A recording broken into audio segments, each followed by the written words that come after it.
Sir, what is your opinion and how you think, how you going to treat, or you have any protocol to treat this COVID-19 patients? Please explain to our viewers. Sir, thank you very much for this kind honor. It is indeed so distressing for us to see how many people are dying across the world. Now, I will give a brief overview of this entire thing.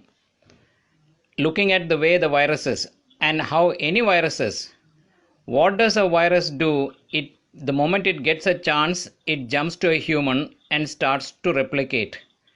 Now, what will a human do is it will initiate the initial defense processes of viral immunity. When the body realizes that it is not having the requisite capacity, what can the body do? It can arrest viral replication by increasing the body temperature. Now, this happens few days, 1 or 2 days after the virus has gained access to the body. Now, should we as humans do? The moment we have the prodromal symptom, that is a slight itch or a pain in the throat, a slight feverish feeling, a feeling of tiredness, slight temperature, instantly we can assist the body in its second line of defense, and that is by increasing our own body temperature. If you observe, when animals become sick, what do? They straight go and sit in bright hot sunlight, thereby increasing their body temperature. How can we do that? By frequent sipping of hot water. I repeat again, by frequent sipping of hot water. Keep hot water in a flask, half a glass every 15 minutes. Keep sipping until you sweat. It's sizzling hot. Sizzling hot, keep it in a flask, take half a glass, and then tolerable temperature.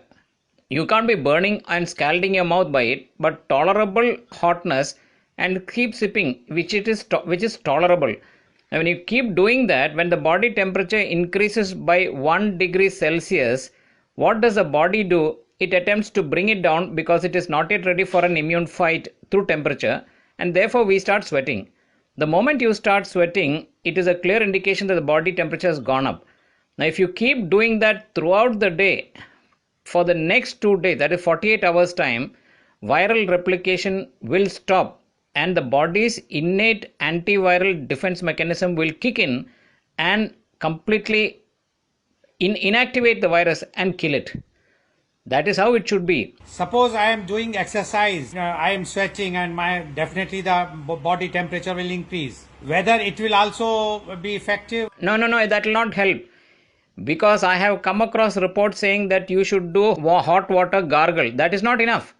You need to keep hot water in a flask and keep sipping hot water till you start sweating. Question is about the exercise. Yeah, no, exercise and this has no relevance. If a person feels that he is getting infected, or even I often tell, if you have gone to an epidemic zone where there is known case of coronavirus, come back for the next 48 hours, keep sipping hot water till the body temperature increases.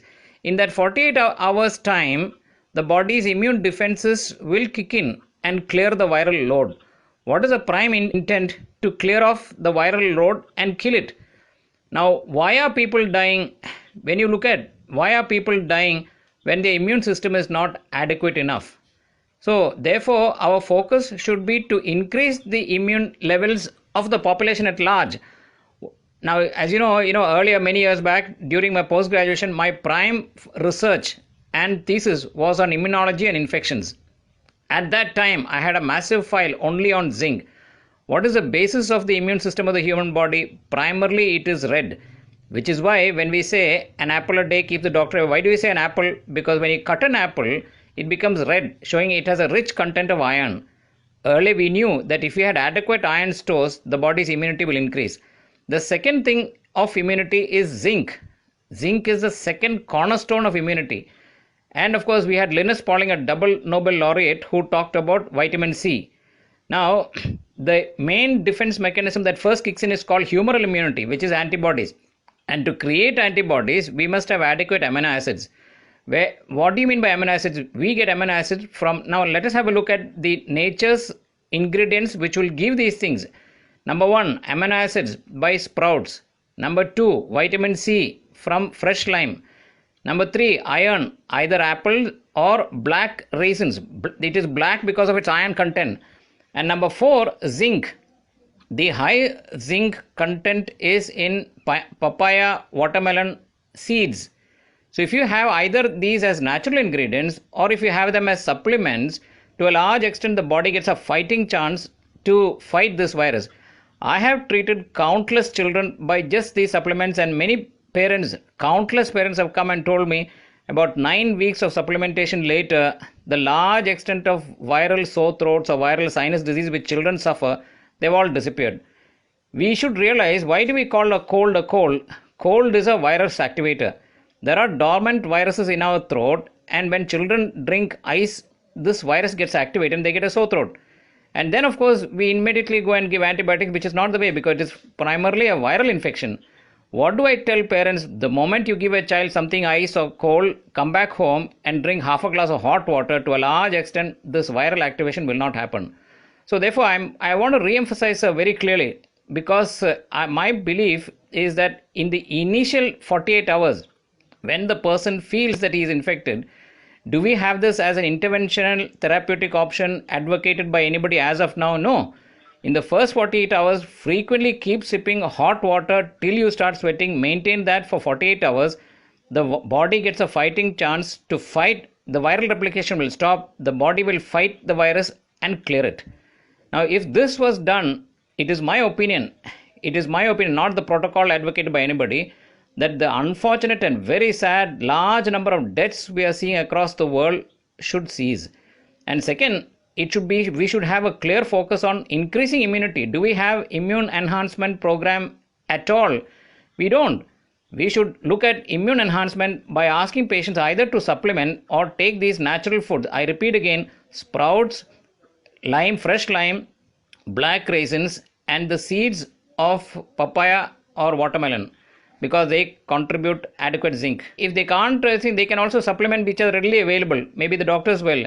But that is the way. It is so sad. What do we now do? We wait for a testing. When will the patient test? After the initial 8 to 10 days of incubation. Then when the patient starts manifesting, at that time only will the test become positive. And beyond that, when the body starts fighting, it starts to develop antibodies which later become positive. That is too late. Because what happens when the body realizes that too much of virus replication is happening in the lungs, the body will try to shut it down by releasing what is called a cytokine storm. That is a little complicated, and now science is trying to fight that cytokine storm, but by which time the lungs are so much destroyed. My treatment I am advocating is in the initial 48 hours. My feeling and opinion is that if it is done, the large, terrible epidemic of deaths which we are witnessing the world over can be prevented. Now, what is my take on this? If by doing this in the start itself, if they have a premonition or a prodromal symptom, a slight fever, body ache, sore throat, and they start this hot water drinking, not a single death should happen. If it happens, it means my opinion is wrong and I will retract my advocacy. Already infected and he has already reached to the stage of 8th or 9th day. And like now we have just heard that today the government has given permission to the one of the hospitals in Kerala to use the plasma of those who have already been cured. What is your take about that? So it again reverts to what I had earlier advocated. Why do we take the plasma of patients who are cured? Why are they getting cured? Because their immune system is good. Today we feel that who are the ones who are most susceptible? They are the ones who have a comorbid condition, diabetes, heart disease, hypertension. But what is the main problem in them? A decreased immunity. So my argument is, instead of waiting for an illness and instead of all this, why don't we increase the immunity? If the immune system is vastly enhanced, this susceptibility should not happen. So now what are we doing now? A patient who has recovered means he has got a good immune system, and we take the blood of that patient, if it is compatible, then or the serum, and then we inject it to those who are suffering. That is a good idea, but by the time it is too late actually, and only God can help. I wish that by the divine's intervention, patients will survive. Now, there have been patients who have been cured by this technique, I know. In 1890, when the diphtheria came, and at that time there were no antibiotics in the world, at that time these techniques were used and many patients were saved. What you say about that? That is true because they are applying the same principle of an enhanced immunity. There are some people whose immune system is good either because of their dietary pattern or they have looked into it, and therefore, as a consequence of enhanced immunity, they are able to fight it.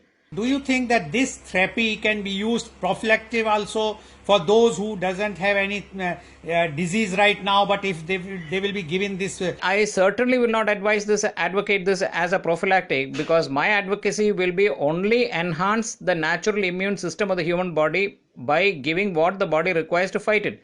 I repeat again, what are the natural ingredients? Amino acids, iron, vitamin C, zinc.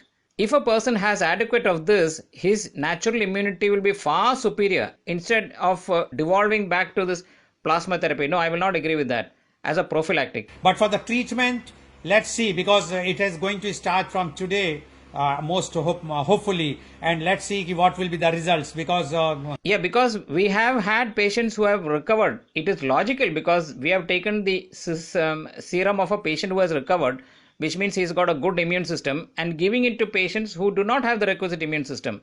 So perhaps because many patients have recovered by this, maybe they will respond.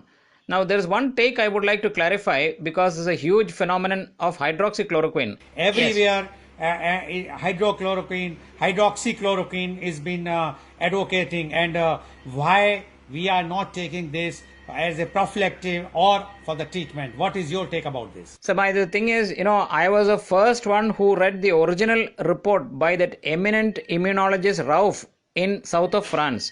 The moment I saw that report, I advocated to everybody to take hydroxychloroquine and azithromycin. But we failed to realize one terrible thing, that concurrently, jointly, they have an effect on the heart's conductive system, and as a consequence cause the conductive block causing arrhythmia or death. As you know, recently, about 2 weeks back, a doctor who was taking it as a prophylactic had a heart arrest and died. There are several doctors who have had heart trouble or death because of hydroxychloroquine. Now, how can we prevent that from happening? It is a conductive block, and therefore earlier research reveals that while taking hydroxychloroquine, you must also supplement omega-3. To a large extent, omega-3 will protect the conducting mechanism and prevent this terrible fatality which happens as a consequence of us trying to protect from this disease by this drug. So anybody taking hydroxychloroquine, number one, he must have a prophylactic or an initial heart ECG, an ECG showing that the QT interval is not less than 225 nanosecond millimeter. It should be not less than 225. If it is so, it is highly risky for the individual to take that drug. Second, if they are taking it, they must also take omega-3 tablets. In which case, to a large extent, I believe they will be protected. Doctor, you have mentioned about the L-throcin along with the hydroxychloroquine. If we will take only the hydroxychloroquine, then what will be the impact? Hydroxychloroquine is now taken by many doctors and health workers primarily as a prophylactic. Why did they add azithromycin? Because azithromycin has an eminent action on the lungs.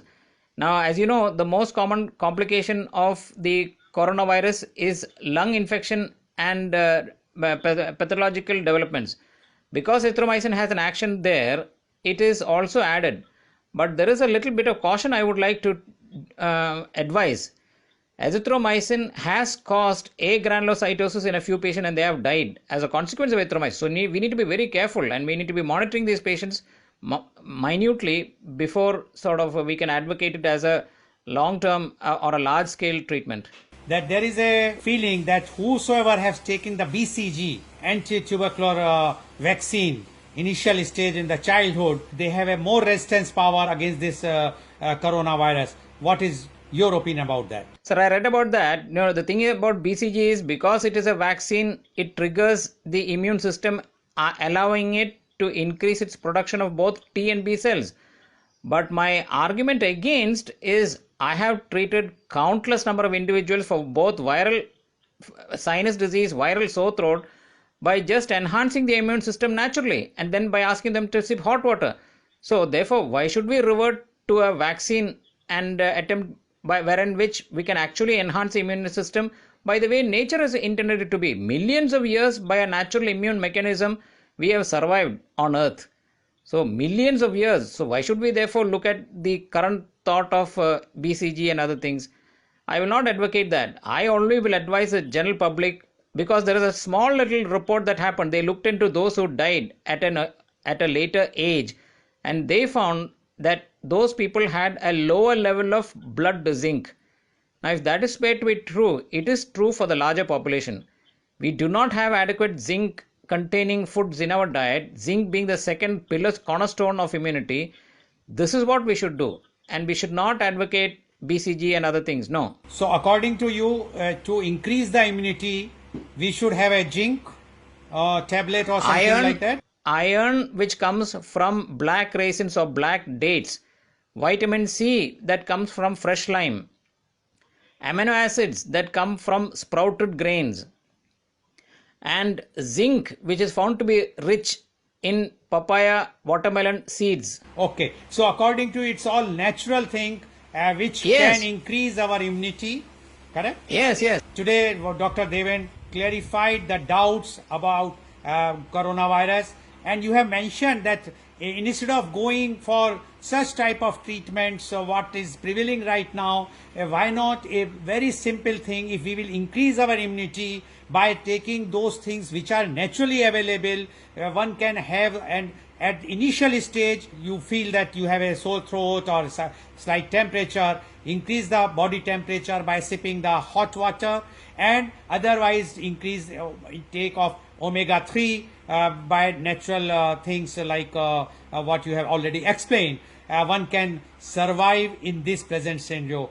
Thank you very much, Dr. Deven, for coming on this show, which was brought especially by News Karnataka, V4 News, Global TV, and Organ Donation India Foundation. Thank you very The much. thing is, if by this talk and your wonderful questions and my responses, if we can avoid the terrible deaths that are happening around the world, we will be blessed.